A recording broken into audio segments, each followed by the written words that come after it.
Hey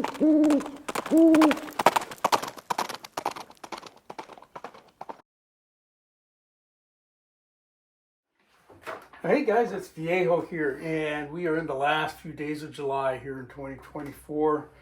Summer's winding down, isn't it? Boy, oh boy, kids will be back in school and things kind of leveling out a little bit here, hopefully, with the weather for a lot of you guys have been suffering, I know, with heat and rain and everything else. We had a nice day here, though, on the Central Coast, California. A little foggy to start, got up to high 60s or so, was as hot as it got today. Wasn't particularly warm, but it was, still nice. Hey, this is going to be part 3 of our series that we're doing on the rebuild of the Dillon RL550B press. And the first couple issues, we took a look at what we're going to do, and last time we took it all apart. And in this episode, we're going to talk about what I did to get everything all cleaned up. This first clip that I'm going to show you is actually from the last one. If you weren't able to see that, you can go back into the playlist. There's a link to the playlist in the description box below that we're kind of keeping all of this stuff clustered together there for you. But let's take a look at how grody the press was when we started after we got it all taken apart. Okay, I think you can see down in there, it's pretty grimy and gritty. Definitely needs to be cleaned up. And this won't fit in my sonic cleaner either, so I'm going to have to do all that by hand. But that's some TLC and we should be good to go.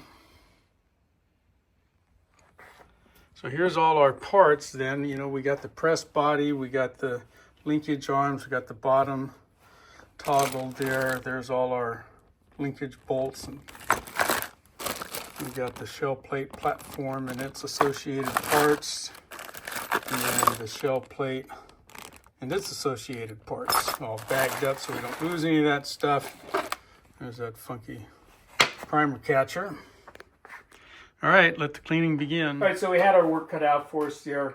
The first thing that we'll talk about here is a bunch of the small parts I cleaned up in the sonic cleaner.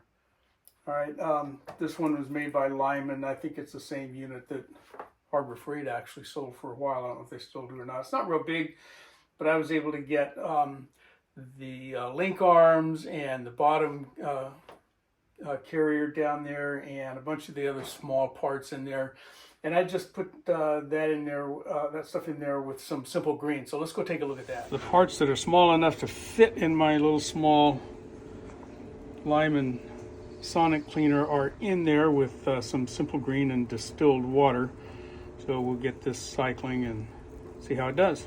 All right, let's see what this stuff looks like. I did 2 8-minute cycles with this, with the water and simple green, and this stuff is looking pretty good. All right, let me pull it out, put it on some newspaper, and we'll get a better look. This stuff all looks nice and clean. I don't think it needs to go anymore. I'm going to rinse these parts with some distilled water and get them dried off, and again get some protected on there before we go. I wasn't sure how long it was going to be before I was going to have the time to put that all back together.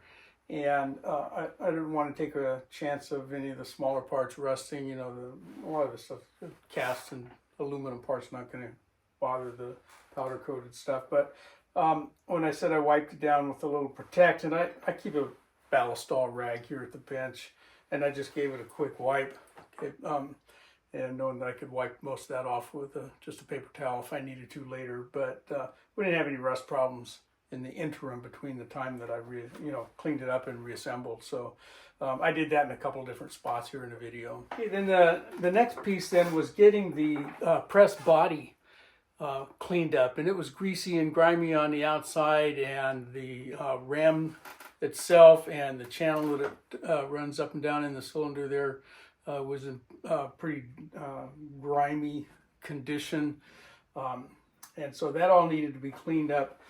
And I use this stuff, okay, it's called Super Clean, and you might remember that this is a product that I actually won over on the Walk with Al's channel. And I'll put a link down to his channel too. He's got a great channel over there. A lot of firearm reviews and does some picking and grinning on Sundays. He's quite an interesting fellow. He's down there in Kentucky. Anyway, this product, I had never used it before, and boy, did it work. This stuff is great. I sprayed it on, and man, it just instantly dissolved all the grease and grime. And this one was a foam one. I also got kind of a hand pump bottle, and I've used that subsequently on some other stuff, and it works just the same. But let's go take a look at how this stuff worked. All right, since the pressed body is too big to fit in my little sonic cleaner, we're going to try some of this super gleam. This is the stuff that I won as a prize over on the walk with Al. So we'll do a small spot first and make sure it's going to work, and then if it looks like it's going to be good, we'll cover the whole thing. That stuff kind of foams up at first.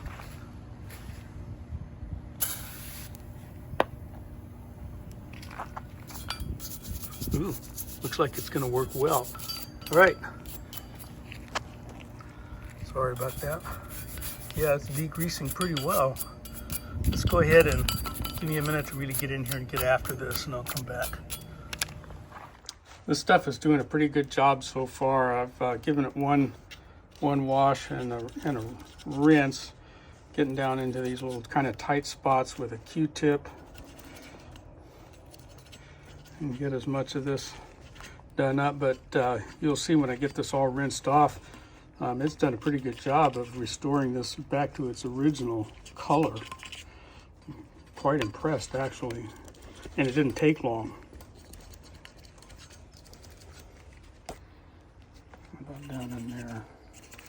The ram, I need to get something a little bit better than a Q-tip, maybe, to get down in there.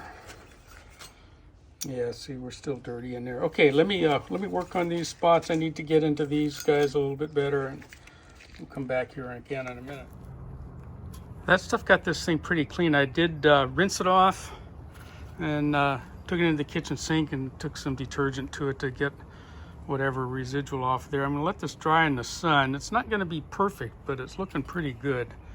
We'll get it good and dry, and then I'm gonna wipe down the bare parts with some protectant. All right, the ram we're gonna spray down with this super clean degreaser also.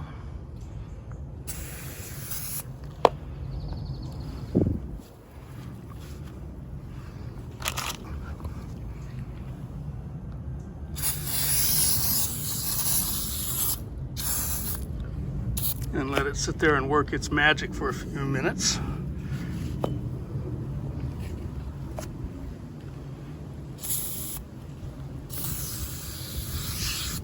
All right. Yeah, the ram had some light scoring on it. You can still kind of see it, but I did take it over to the polishing wheel and got it tuned up a little bit better. It's not looking too bad now. And then there were just a couple of other small little pieces of hardware here and there that I didn't want to put in here.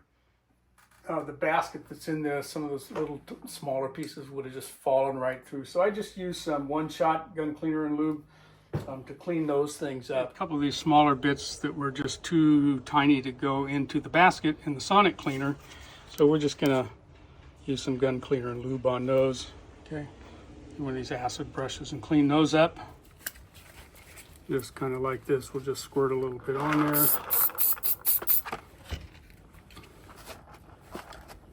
And then just kind of get in here and clean these down a little. They're not in too bad a shape anyway. And the little locator pins we're just going to clean up with some semi-chrome metal polish here. They'll clean up pretty quickly.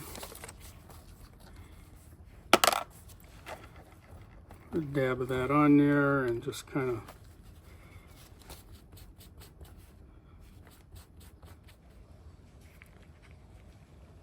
okay, we got those guys pretty well shined up. They'll be fine now.